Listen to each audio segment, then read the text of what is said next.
जनाब अब्दुल खालिक साहब, पार्टी के राष्ट्रीय उपाध्यक्ष AK वाजपेयी साहब और साथ ही में हमारे बिहार प्रदेश के प्रदेश अध्यक्ष राजू तिवारी जी, हम लोगों ने माननीय लोकसभा अध्यक्ष ओम बिरला जी से हम लोगों ने मुलाकात की। इससे पूर्व में मैंने उन्हें एक पत्र लिखा था जिसमें मैंने उनके डिसीजन को रिव्यू करने का मैंने आग्रह किया था और उसका मैंने आज उनसे व्यक्तिगत तौर पर मुलाकात करके उसका मैंने आधार तथ्य मैंने उनके सामने रखे कि क्यों उनको इस डिसीजन को रिव्यू करने की जरूरत है। जिस तरीके से उन्होंने पार्टी से निलंबित सांसदों को में से एक सांसद मेरे चाचा आदरणीय पशुपति कुमार पारस जी को जिस तरीके से उन्होंने सदन में लोक जनशक्ति पार्टी का नेता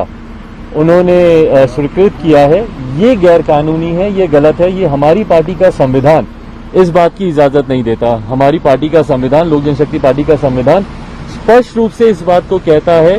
कि लोकसभा में हो, राज्यसभा में हो, विधानसभा में हो, विधान परिषद में हो, any activity that takes place in the parliament और इन द असेंबली, वो हमारी संसदीय बोर्ड, सेंट्रल पार्लियामेंट्री बोर्ड के द्वारा ही स्वीकृत होने के बाद उसकी सूचना दी जाती है। इससे पूर्व में जब मैं भी नेता सदन बना था तो उस वक्त भी हमारे संसदीय बोर्ड के द्वारा ही ये हुआ था और उस पत्र की प्रतिलिपि भी मैंने इनको दी थी कि हम लोगों ने पत्र के माध्यम से आपको सूचित किया था कि लोक जनशक्ति पार्टी के संसदीय बोर्ड की बैठक हुई है और इसमें चिराग पासवान को नेता हम लोगों ने चुना है। तो ये प्रक्रिया हमारी लोक जनशक्ति पार्टी के संविधान में इसका जिक्र किया गया है। तो ये जानकारी, क्योंकि मेरा पूरा विश्वास है कि यकीनन लोक जनशक्ति पार्टी के संविधान की जानकारी के अभाव में माननीय अध्यक्ष द्वारा यह निर्णय लिया गया, तो उसकी जानकारी मैंने उनको दी है और उनसे मैंने आग्रह किया है कि उसको वो रिव्यू करें और जो निलंबित सांसद हैं उनको एक अलग गुट की मान्यता उनको वो जरूर दे सकते हैं, पर उनको लोक जनशक्ति पार्टी का उनको नेता चुनना, ये लोक जनशक्ति पार्टी का संविधान इस बात की इजाजत नहीं देता। मुझे खुशी है कि पूरे विस्तार से एक एक बातों को माननीय अध्यक्ष जी ने गंभीरता पूर्वक सुना। उनके मन में जितने सवाल थे उसको भी उन्होंने समक्ष रखा और उसके भी हम लोगों ने जवाब दिए, उनके समक्ष रखा और उन्होंने पूर्ण आश्वासन दिया है पूरी तरीके से कि इस तमाम जानकारी जो आज उनके समक्ष रखी गई है इसके आधार पर वो इसको पुनः इसको देखेंगे, दोबारा इस पर विचार करेंगे और जो सही डिसीजन होगा वो डिसीजन लेंगे। और मेरी पूरी उम्मीद है, मेरा पूरा विश्वास है अध्यक्ष जी पर कि जो न्याय संगत होगा, जो सही होगा, अध्यक्ष जी उसी का साथ देंगे। कोई भी संगठन और खासतौर पर कोई भी राजनीतिक दल वो अपने संगठन से चलता है। National executive, central parliamentary board, हमारे प्रदेश अध्यक्ष, हमारे जिला अध्यक्ष, हमारी कार्यकारिणी के सदस्य, उससे चलता है, ना कि सांसद और विधायकों से। कई राजनीतिक दलों में सांसद विधायक आते जाते हैं, हर 5 साल के बाद उनकी संख्या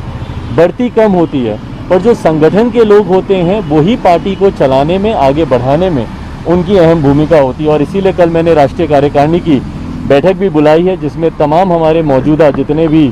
हमारे स्टेट प्रेसिडेंट्स हैं, जितने भी हमारे यूटी के अध्यक्ष हैं, जितने भी हमारे वाइस प्रेसिडेंट्स हैं, विभिन्न फ्रंटल ऑर्गेनाइजेशंस के जितने हमारे अध्यक्ष हैं, जितने हमारे जनरल सेक्रेटरीज हैं, जितने हमारे सेक्रेटरीज हैं, तमाम लोग उसमें मौजूद होंगे। और जो हमारी कार्यकारिणी है उसमें 90% लोग कल उस बैठक में मौजूद होंगे। फिजिकली अधिकांश लोग मौजूद होंगे और कुछ लोग जहाँ पे लॉकडाउन लगा हुआ है उनके लिए संभव नहीं है आना, वो लोग जूम के माध्यम से जुड़ेंगे। तो कल उस बैठक में भी तमाम इस तरीके के प्रस्तावों को और ये पूरे घटना चक्र को राष्ट्रीय कार्यकारिणी के समक्ष भी हम लोग रखेंगे। और उससे पूर्व में ये जानकारी मेरा लोकसभा अध्यक्ष जी को देना जरूरी था ताकि आने वाले समय में वो सही निर्णय लें। जैसा मैंने कहा कि पूरी तरीके से और बहुत ही सकारात्मक आश्वासन मिला। उन्होंने पूरी गंभीरता से इस बात को कहा कि कई ऐसी जानकारी थी और यकीनन मेरे लोक जनशक्ति पार्टी के संविधान की जानकारी अध्यक्ष जी को नहीं होगी। वो कई पार्टी का नेतृत्व लोकसभा में करते हैं और हर पार्टी का अपना अलग संविधान होता है। तो मैंने उनके समक्ष मैंने इन तमाम बातों को रखा और उन्होंने आश्वासन दिया कि वो पुनः इस पर विचार करेंगे और तमाम राय मशवरा करके जो उचित निर्णय होगा वो देंगे। कल भी कार्यकारिणी चुनाव के थ्रू आप चुनाव जाएंगे में जो लोग शामिल होंगे? नहीं, देखिए मेरा चुनाव ऑलरेडी 2019 में हो चुका है और लोक जनशक्ति पार्टी का संविधान ये कहता है कि जो राष्ट्रीय अध्यक्ष एक बार चुना जाता है उसका कार्यकाल 5 साल तक रहता है, अनटिल अनलेस इस बीच में या तो उनकी कोई दुखद मृत्यु ना हो जाए या फिर वो इस्तीफा ना दे दें। तो मेरा कार्य मैं 5 नवंबर 2019 को मेरा चुनाव हुआ था और 9 नवंबर 2019 को हम लोगों ने इलेक्शन कमीशन में भी हम लोगों ने इसको नोटिफाई किया था, इसकी सूचना हम लोगों ने इलेक्शन कमीशन में भी दे दी थी। तो राष्ट्रीय अध्यक्ष के तौर पर जो मेरी भूमिका है वो 2024 तक